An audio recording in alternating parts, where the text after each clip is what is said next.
Ahora se ve, ¿verdad? Bueno, pues en primer lugar, muchísimas gracias. Para mí es un placer, no es nada, son las 10:30, relativa, es realmente pronto para nosotros todavía, ¿no? Y es un placer pues poder estar aquí con ustedes y poder estar, bueno, pues compartiendo pues este rato, ¿no? Hablando un poco de CD38, de esta molécula. Bueno, lo que yo he planteado en esta charla o en esta presentación es hablar un poco de cuáles son las bases que tenemos para utilizar CD38 y cuáles son las funciones. No voy a entrar en la parte clínica o en la actividad clínica de CD38 de atacar CD38, sino básicamente yo quería decir, bueno, pues ¿por qué funciona CD38 y cuáles son las razones o el racional que tenemos para utilizarlo? Entonces, bueno, en primer lugar, este es mi conflicto de interés, mis conflictos de interés. Y quería empezar por esta diapositiva, que a mí, pues creo que a todos los que nos dedicamos al cáncer, a la oncología o oncohematología, pues nos llama mucho la atención. Y es pues un artículo que se publicó en el año 2000, llamado The Hallmarks of Cancer, y se actualizó en el 2011. Y habla de pues, cuáles son los principales mecanismos que utiliza el cáncer para sobrevivir. Y hay uno que hoy es particularmente relevante, y es que el cáncer, para progresar, para desarrollarse, lo que hace es evitar la destrucción del sistema inmune. Sabemos que las células tumorales se evaden del sistema inmunológico.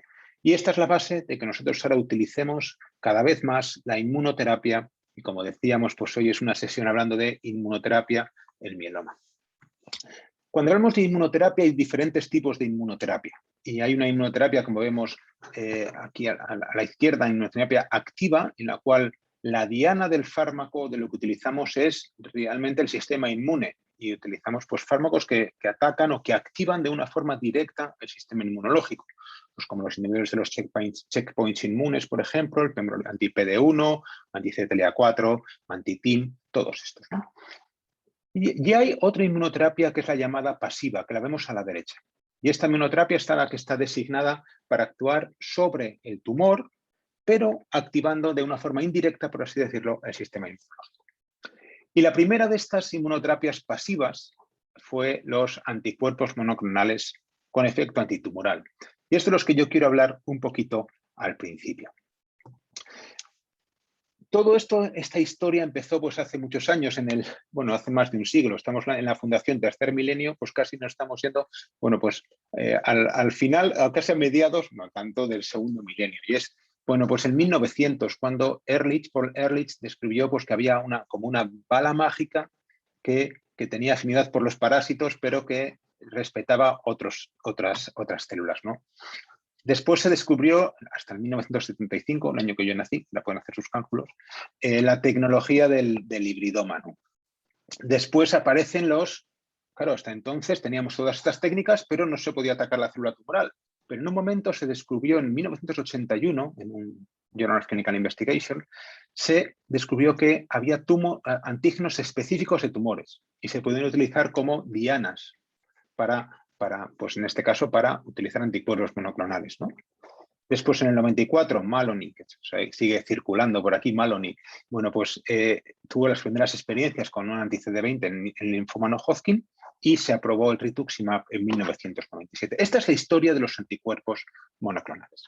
Y cuando hablamos del tratamiento, esta es una diapositiva, casi es la más clínica que voy a presentar, bueno, el tratamiento de mieloma, pues en el tratamiento del mieloma empezamos, como se ha mencionado ya, ¿no? Esa era de la quimioterapia con el melfalán, que yo siempre digo que seguimos en ella, seguimos en la era de la quimioterapia y seguimos utilizando quimioterapia.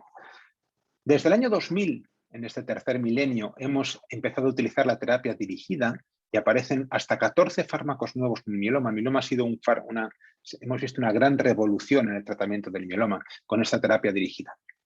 Y yo suelo decir que ahora hemos entrado cada vez más, porque a partir ya del 2015, con los anticuerpos monoclonales, en la era de la inmunoterapia, pero se mezclan todas. Y aquí incluyo ahora algo que emborrona un poco la diapositiva, pero es que todo esto empezó, esta era de la terapia dirigida, empezó en el año 2000 o en torno al año 2000 con la aparición del rituximab, como ya hemos dicho, después la herceptina para el cáncer de mama y, por supuesto, el Gleevec para la leucemia amiloide crónica. Pero las primeras terapias dirigidas realmente fueron los anticuerpos monoclonales. Estos anticuerpos monoclonales, bueno, pues esta diapositiva a mí me gusta porque para mí es bastante ilustrativa y es cómo funcionan estos anticuerpos monoclonales, por qué se llaman así. Y ahí estos anticuerpos, pues sabemos que tienen nombres tremendos, ¿no? Y esto cada vez yo creo que hacen en concursos a ver cuál es el nombre más raro y más difícil de pronunciar muchas veces. Bueno, pero sí que tienen un sentido los nombres que tienen. Y en función de si son más o menos humanizados, desde completamente murinos, un 0% de humanos, hasta completamente humanos, 100%, pasando por los humanizados, los quiméricos, pueden ser OMAP, XIMAP, ZUMAP o UMAP.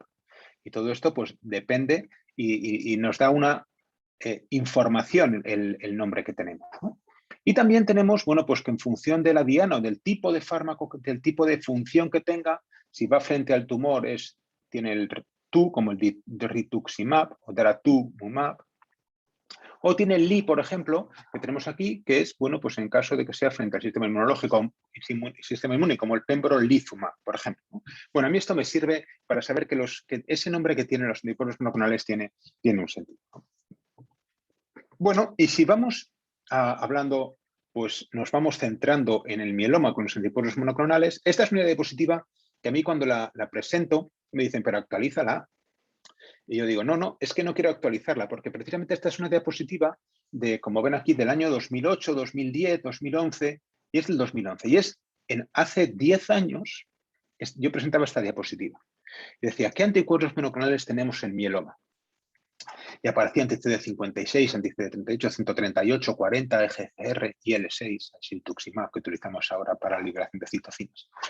Pero yo digo, bueno, aquí en el 2011 ya aparecía, estamos en 2011, el anti-CD38 por primera vez. El SGN40, que posteriormente yo digo que este es un jovencito de daratumumab, porque este es el daratumumab que después ya ha llegado a donde ha llegado últimamente, pues con tantas aprobaciones en mieloma múltiple.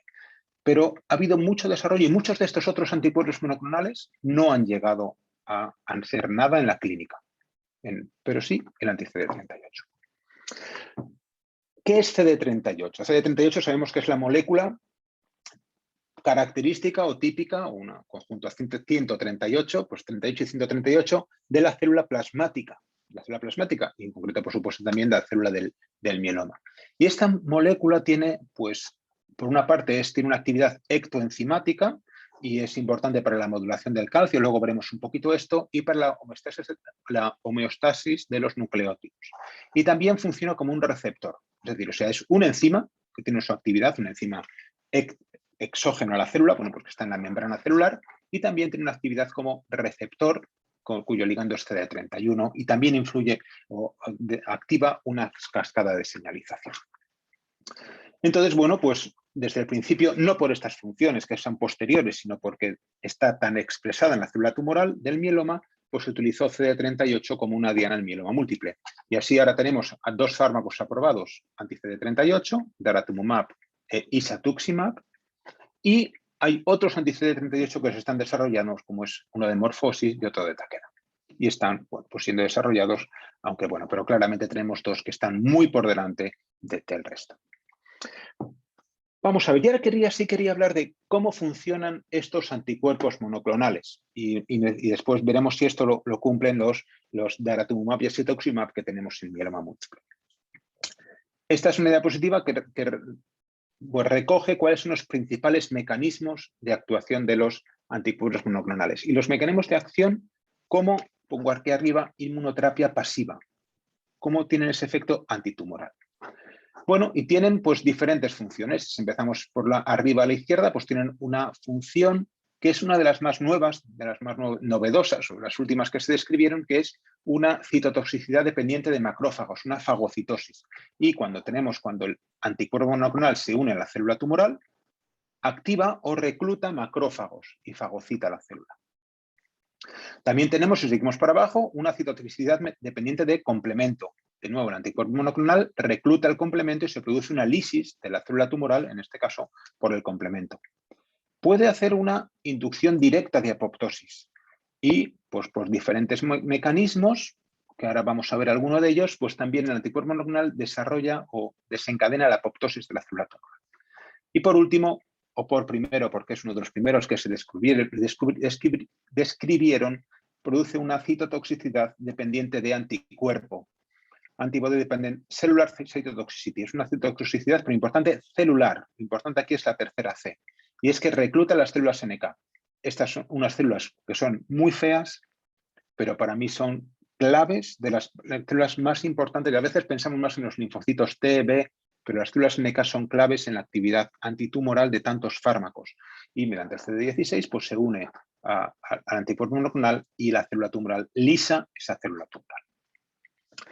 Estos, bueno, ahora algunos ejemplos. ¿Estos mecanismos son reales o no? Bueno, pues está descrito que sí lo es. Y si vemos los mecanismos del daratumumab, pues esto es una de las gráficas, no voy a ir a cada uno de ellos, pero ese daratumumab tiene unos efectos antitumorales directos sobre el tumor y como vemos aquí, CDC, ADCC, ADCP, apoptosis. Y si hablamos del isatuximab, pues lo mismo. Pues tenemos ADCC, apoptosis, ADCC, las natural killers, ADCP y menos, quizá, CDC, pero también tenemos CDC. Siguiente pregunta que nos podemos hacer. Vale, pues entonces tenemos dos anticuerpos monoclonales, daratumumab, isatuximab. Bueno, isatuximab ya sabemos que es quimérico, por lo que hemos visto antes, por el XI, daratumumab es humanizado, es humano. Bueno, pero ¿qué son iguales? Son dos fármacos que van dirigidos frente a CD38.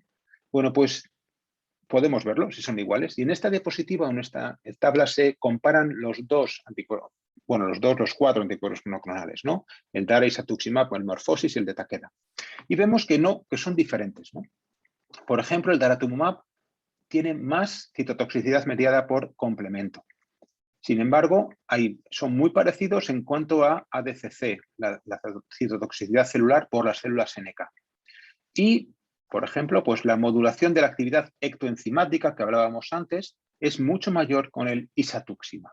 Bueno, pues son diferentes. Son fármacos diferentes, esto puede tener repercusiones clínicas posteriormente, pero se unen a epítopos diferentes y tienen mecanismos un poquito diferentes unos de otros. Y aquí tenemos algunos ejemplos. Este es un ejemplo en el que se ve cómo el daratumumab tiene mucha más toxicidad dependiente de complemento, como vemos aquí. En azul, daratumumab, y mata mucho más las células por el complemento en comparación, por ejemplo, con el isatuximab. Otra diapositiva un poquito diferente. A ver, es esta. Y es que el isatuximab hemos dicho que tiene más inhibición de la actividad ectoenzimática. Bueno, pues esto lo vemos aquí. Como en azul, isatuximab baja mucho más el ADP. Bueno, pues esto implica la actividad ectoenzimática y tiene más, si vemos a la derecha, la citotoxicidad. En el isatuximab, que es la barra azul, pues es mucho mayor citotoxicidad en comparación con daratumumab. ¿Qué quiero decir? Son diferentes claramente, ¿no? Y después aquí hay algo que para mí, pues esto es una diapositiva nuestra, ¿no? Bueno, nuestra. De cuando yo estaba en Salamanca, pues yo me fui de Salamanca hace 3 años, bueno, esta diapositiva posiblemente es de hace 8 o 9 años, ¿no? Y tratamos a una de las primeras pacientes que se trató con daratumumab en el mundo, y la tratamos allí, empezó, bueno, pues, y al final, y nosotros, en un momento dado, esa paciente estaba respondiendo y había que hacer una médula en el día 30, al mes o a los 2 meses de tratamiento. Y entonces nos llamaron los de morfología diciendo que veían unas células terribles, ¿no? Veían estas células que veían en la médula ósea de la paciente. Claro, lo primero que se pensó era que esta paciente tenía un tumor subyacente y que el daratumumab lo había exacerbado, porque son como sincitios que a veces esto nos hace pensar en tumores sólidos. Bueno, ¿qué es lo que pensamos en aquel momento, ¿no? Dice, ¿por qué no hacemos un CD38? Y efectivamente, cuando hicimos un anti-CD138 en este caso, vimos que esas grandes células estaban llenas de células plasmáticas.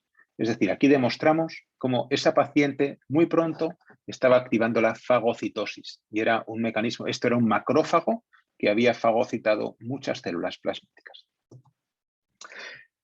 Bien, pues tenemos esos mecanismos directos, pero hay algo que también es importante y es que CD38 no está restringido a la célula plasmática.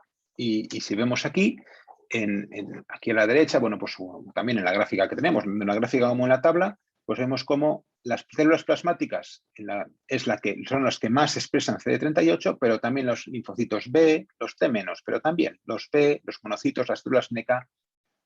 Todas las células inmunes, o la mayoría de células inmunes, expresan de alguna forma u otra el CD38, ¿no? Este antígeno.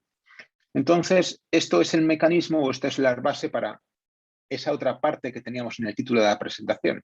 CD38, una enzima con actividad antitumoral e inmunológica, o inmunológica y antitumoral.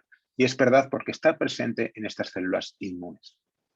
Y por eso estos anti-CD38 no solo tienen una actividad pasiva frente al tumor, sino también forman parte de la inmunoterapia activa, porque se van a unir a las células inmunes y van a activar esas células inmunológicas. Y si volvemos a estas esquemas o representaciones, pues efectivamente, pues aquí ya se ha descrito, tenemos aquí las referencias como daratumumab tiene un efecto inmune frente a células B, frente a las células T, ahora veremos algunos ejemplos, y el isatuximab también produce una inmunomodulación y una activación del sistema inmune frente a la célula tumoral. Algunos ejemplos que tenemos, pues este es un ejemplo como daratumumab reduce, estos son células de pacientes o muestras de pacientes tratados con daratumumab, de la actividad o de la expresión de CD38 en las células T reguladoras o de la expresión de CD38, pues tenemos aquí que tienen muchas células T reguladoras. Cuando damos daratumumab, esas células reguladoras, T reguladoras, bajan, prácticamente desaparecen. Y estas son células, lógicamente, inmunosupresoras, con lo cual estamos activando el sistema inmunológico. También en este caso, con daratumumab, lo que se ve es como hay un aumento tanto en sangre periférica como en médula ósea. Aquí no voy a entrar, esta es una diapositiva compleja, pero bueno, vemos como hay un aumento de CD3, de CD8 de las células inmunes activadoras en este caso. Y lo mismo podríamos decir del isatuximab. Es decir, tenemos también un claro mecanismo inmune en las células y mediado por estos anti-CD38. Y después quería hablar únicamente de algunos mecanismos de resistencia a estos fármacos antimieloma, ¿no? Y esta es una revisión que publicamos el año pasado sobre mecanismos de resistencia a los IMiDs, a los inhibidores del proteasoma y a los anticuerpos monoclonales. Y abajo marco con los anticuerpos monoclonales. Y siempre el mecanismo de resistencia fundamental que está descrito es la desaparición de la diana. Y es decir, que en pacientes que tengan CD38, si desaparece ese CD38, lógicamente se van a hacer resistentes al DARA o al ISA, a los diferentes anti-CD38, ¿no? Pero hay otros mecanismos, como es, por ejemplo, pues también pues que se inhiban el complemento. Y esto es lo que vamos a ver un momentito ahora. Primer mecanismo de resistencia al anticuerpo monoclonal al anti-CD38, la downregulation, la bajada de la expresión de la diana, en este caso de CD38. Y aquí vemos cómo también en estos pacientes que han progresado a baja daratumumab, pues vemos cómo al principio pues tenían mucho CD38, pero cuando progresan tienen muy baja expresión de CD38.